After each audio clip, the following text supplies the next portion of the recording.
Continuando nuestro viaje a través de las culturas preincaicas, sobrevolamos la misteriosa Pampa del Ingenio. El primero que lo hizo fue el científico norteamericano Paul Kosok en 1939. Descubrió unas enigmáticas líneas que se perdían en el horizonte, coincidiendo con el punto por donde se ponía el sol. Aquello no era natural, sin duda habían sido delineadas y excavadas en la pampa por la mano del hombre.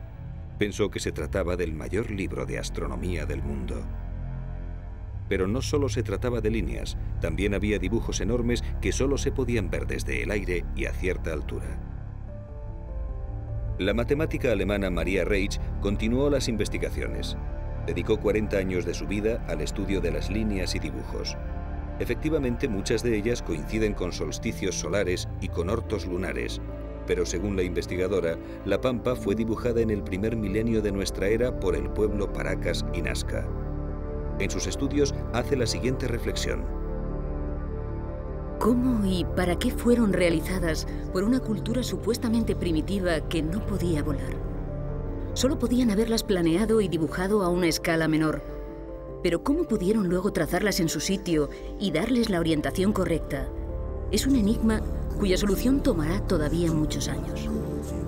Tenemos delante de nosotros una de las tareas más importantes del estudio de nuestra historia, que nos llevará a la comprensión del hombre del pasado y de su manera de pensar. Las frágiles líneas se han conservado por el escasísimo o inexistente régimen de lluvias, pero hay zonas donde se aprecian rodadas de coche que las han destruido. Incluso la carretera panamericana atraviesa la Pampa.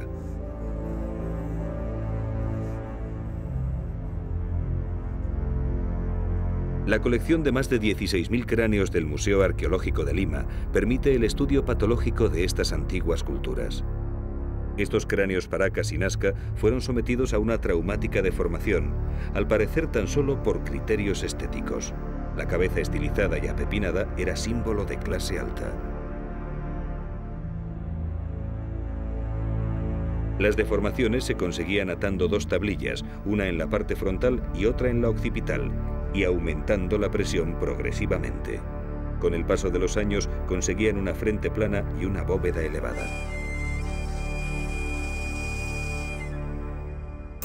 Muchas culturas anteriores y posteriores a la de Paracas, incluso la inca, practicaron las operaciones cerebrales con rudimentarios instrumentos quirúrgicos de obsidiana.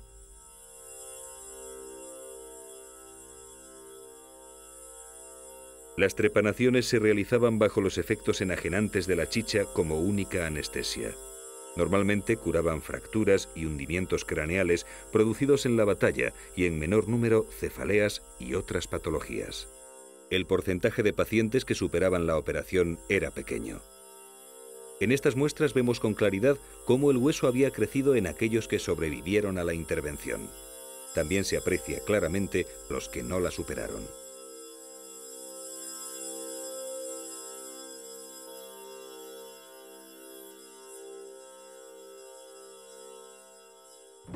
El armamento de estos pueblos lo constituían fundamentalmente porras y mazas estrelladas para aumentar su eficacia. Los golpes se dirigían principalmente a la cabeza del adversario, por eso eran tan frecuentes las fracturas de cráneo y las trepanaciones posteriores.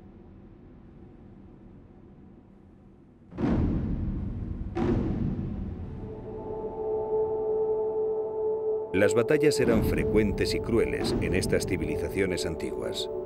Una muestra de ello nos la dejó la cultura Sechín, que se desarrolló 1500 años antes de Cristo en la actual provincia costera de Casma.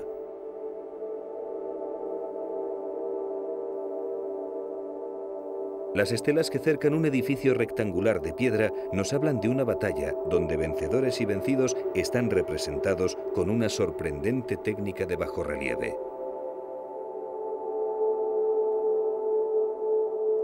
Mutilaciones de miembros, rostros de guerreros muertos con los ojos cerrados, de cuyas cabezas emanan chorros de sangre, columnas vertebrales. Es sorprendente el conocimiento del cuerpo humano que tenían los Sechín.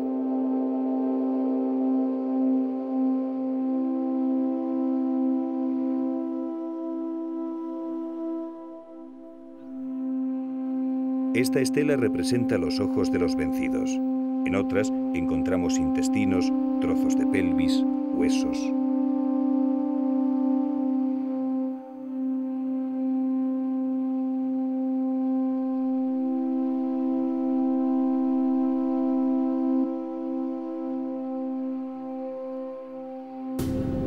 Posterior a Sechín surge la civilización de Chavín de Huántar, considerada como el horizonte temprano del 1000 a.C. hasta el 300 después de Cristo. Es la más influyente de Perú. En la estela Raimondi, uno de los hallazgos más importantes de este periodo, vemos la figura antropomorfa de su dios creador, con rasgos de aves y felinos. En sus manos sostiene 2 báculos, el símbolo del poder de los Andes.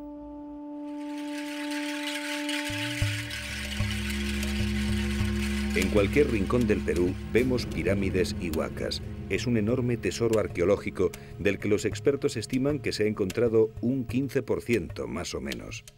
Todos los días, este patrimonio de la humanidad es saqueado por las bandas de huaqueros. Cada hoyo que vemos en estas imágenes corresponde a una tumba milenaria profanada. Parece un paisaje lunar. La mayoría de las antiguas culturas enterraban a sus muertos con todo lo que poseían. Junto a un enterramiento pobre se puede encontrar el de un hacendado que iba pertrechado para su viaje a la otra vida con piezas de oro, plata, turquesa y otros materiales preciosos que acaban en manos de coleccionistas de todo el mundo.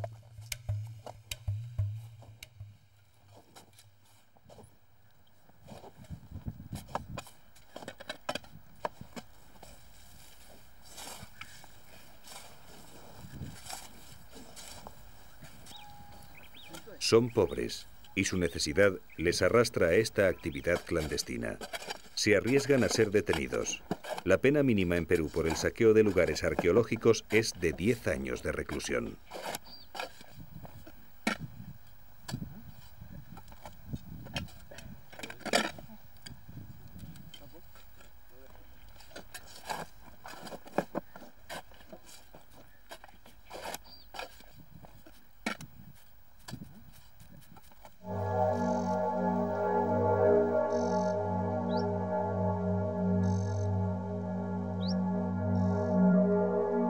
El Campo Santo de Sipán se encuentra sobre un antiguo cementerio mochica. Muchas veces, al cavar una nueva fosa, desentierran una momia con sus huacos de cerámica y sus adornos. Aquí fue enterrado el primer huaquero que entró en la pirámide funeraria del Señor de Sipán, el hallazgo arqueológico más importante de América de las últimas décadas. Se llamaba Hernil Bernal. Un compañero que entró con él nos cuenta la historia. Bernal y otro compañero fuimos los que descubrimos el Señor de Sipán. Fue una noche, buscamos trabajo y realmente no encontramos. Fuimos a la huaca y tenía el sueño el Bernal de encontrar un tesoro. Y entramos de frente de noche. Empezamos a excavar 8 metros, en la cual el pozo iluminaba. Y Bernal, muchachos, dijo, es oro. Hay que entrar a ver. Entramos a ver y realmente encontramos al Señor Sipán.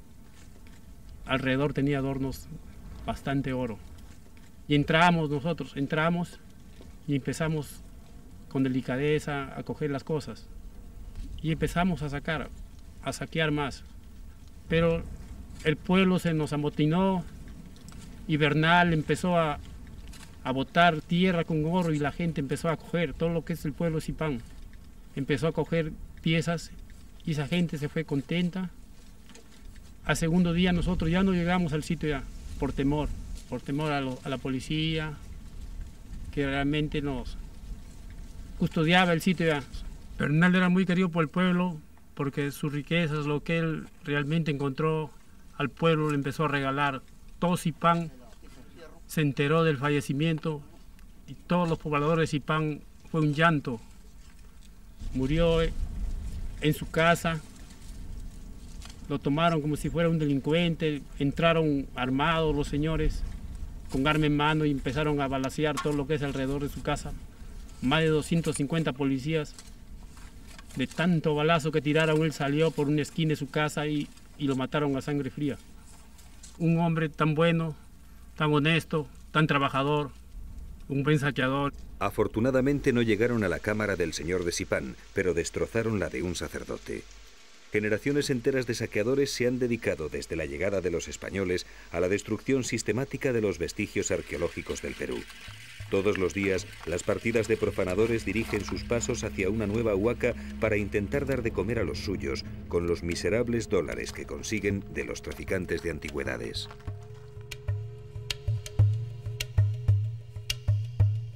Estas son las piezas de oro procedentes de la tumba del señor de Sipán que incautó la policía al huaquero Hernil Bernal y que dieron la pista al arqueólogo Walter Alba para descubrir ese extraordinario mausoleo moche.